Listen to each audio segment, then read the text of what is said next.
Takže čau, já jsem Viktorek a vítejte u druhého dílu seriálu, nebo jestli se tomu dá takhle říkat, Design Building Buildcraft. Já to ani nemůžu vyslovit. Dneska máme slíbené pasti a já už jsem si jednu docela jako připravil. Počkejte, já dám trošku, aby bylo světlo. A to jsem si udělal jenom jednu stranu, protože aby to nebylo moc zdlouhavý, ono když jsou videa zdlouhavý, tak to není zrovna dobrý. Takhle tady je jedna strana a ukážeme si vnitřek. Tady mám takhle podlahu, takovou jakoby návnadu a tady určitě vidíte nášlapný desky, z jedné strany to už mi funguje, že se to tady vytáhne. A vlastně se budeme padat. No tak, nezbývá nic jiného, než si ukázat, jak se dělá druhá strana. A vlastně to je úplně stejné jako to první, ale no, tak je stejná. Není v tom skoro žádný rozdíl, jenom to, že je to na druhé straně. Tak musíme chvíli počkat, no už se to načetlo. Tak a teď potřebujeme, už se to vytáhlo, aby se to pak jakože zatahovalo, tak tady musíme udělat takový, to tady zatím jenom jen tak připravím. Doufám, že to půjde, abych tady neudělal trapas.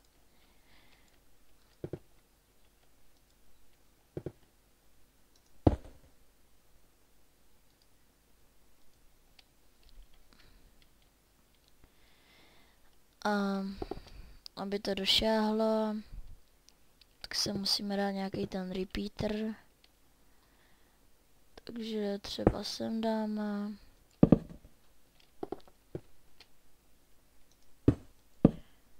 Sem. Můžeme dát třeba sem. No, to by mělo stačit. Takže jenom jen tak zkusím, jestli to funguje, že si to takhle vyvedu. A dám sem páčku. Zase blbě.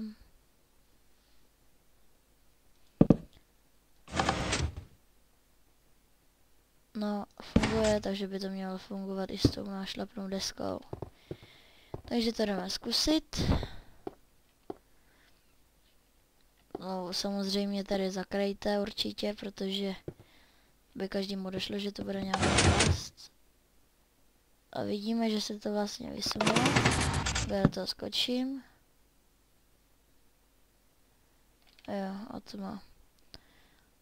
Já dám pryč třeba lepivej píst a dám sem nějakou loučku.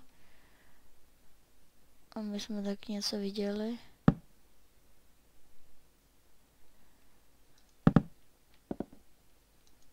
No a takhle si to tady můžete jakkoliv rozšířit, jakkoliv hluboký. Můžete tady mít lávu. Ajajaj. Teď jsem to asi zničil, protože jsem tady narazil na nějaký ty redstony. No.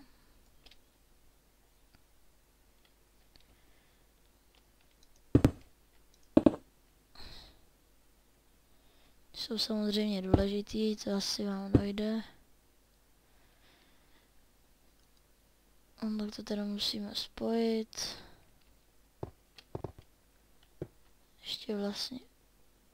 To je jedno, si teda musím asi. Tak ještě jednou vám ukážu, jak se nachytám do pasti. A ty nevím, kde je vchod, asi tady je. A no tak teď jsem to nějak rychle přešel.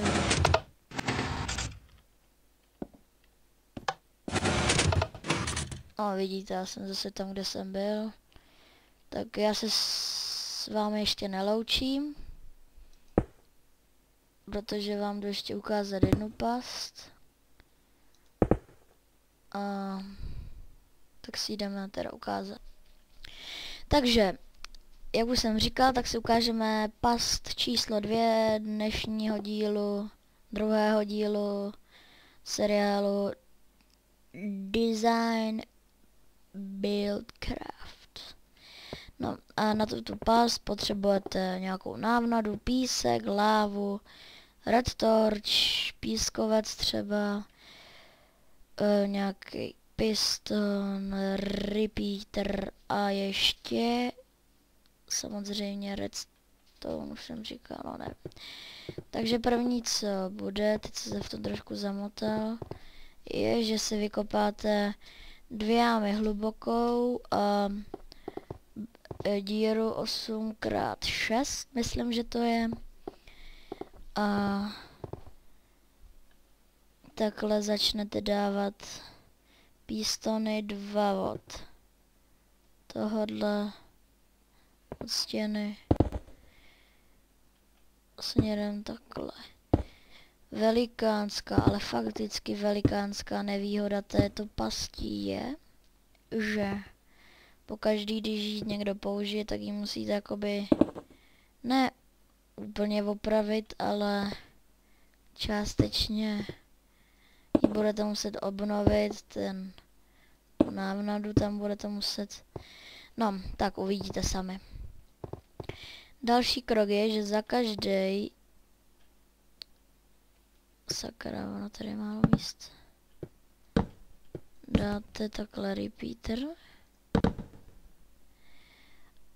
necháte ho tak, jak je, a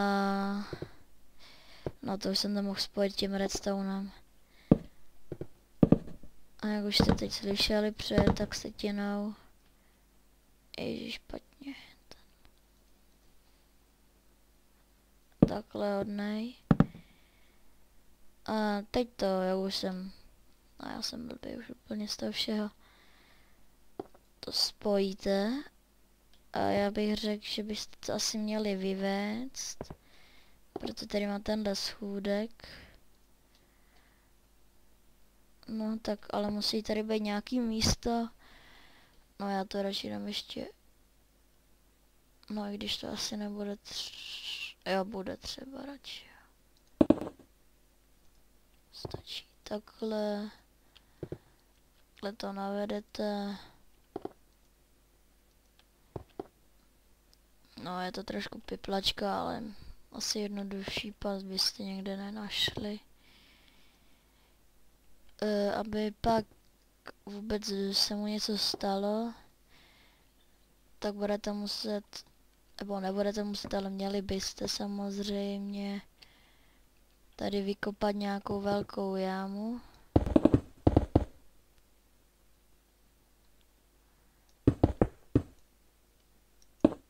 Akorát zase mě nepůjde bez tak lítat, tak někde bude mezera.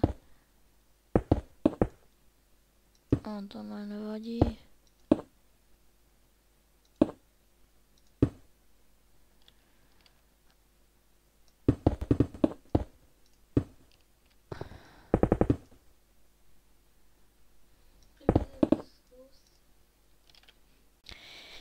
Takže mimo záběr jsem si dodělal tu jámu, hodně hlubokou, a dal jsem tam asi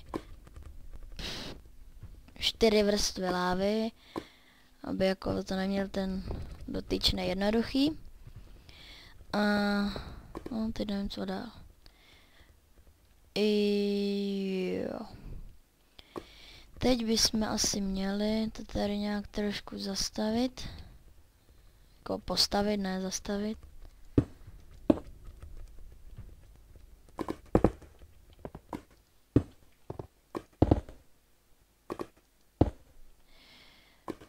Radši teď používejte ty pískovce, protože ten písek, ten se bude hodit až za malinkou chvilku. Tak já to tady trošku jen tak zastavím, aby odem den. Já to tady takhle trošku udělám, aby to tady trošku vypadalo.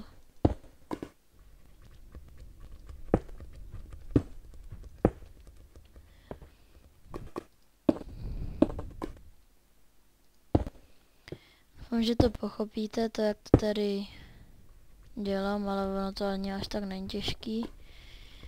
Teda jako pro mě to trošku bylo k smíchu, když jsem to viděl, on takový. A to je jedno. Ne, takže teď si vezmeme třeba ty pískovce. A vlastně teď bude důležitá ta návnada, ta hraje asi největší roli. No tak samozřejmě, že i ty pístony, bez těch by to asi taky nešlo. No a vlastně to možná udělá blbě teď. To je asi moc daleko ty redstone. Si dáme torčku. Tak to je daleko. A my to zařídíme tak, aby to bylo akorát.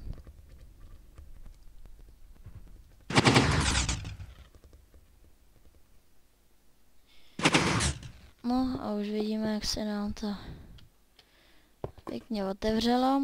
Tak to tady jenom zastavíme, jen tak jako pro srandu králíkům. Ono se to celý, fakt se omlouvám za to, že se to seká jak stará. A nevím kdo. No a takhle to tady můžeme nechat. Ale teď bejt vám a dávám pozor, protože si vezmeme písek. Nebo něco, co padá. A to zatím moc není. A rozmístíme to takhle po celém tom, nebo po těch pistonech. Teď asi budete, teda pochopíte, proč to je takový jakoby blbý, že protože ty pistony se propadnou, teda ty písky se propadnou a tím pádem to tam budete muset dávat znova i tu návnadu nebo prostě, no. A vlastně ono už je to hotový, jenom si to tady můžete takhle různě zastavit a jakoby postavit. Jakože si tady dáte nějaký ty kostky, ale asi nejste tak blbý, abyste to neudělali. Sice je tady malý rozdíl v tom povrchu, někomu to dojde, někomu ne, ale tak jdeme vyzkoušet, jestli jsme pracovali bezchybně.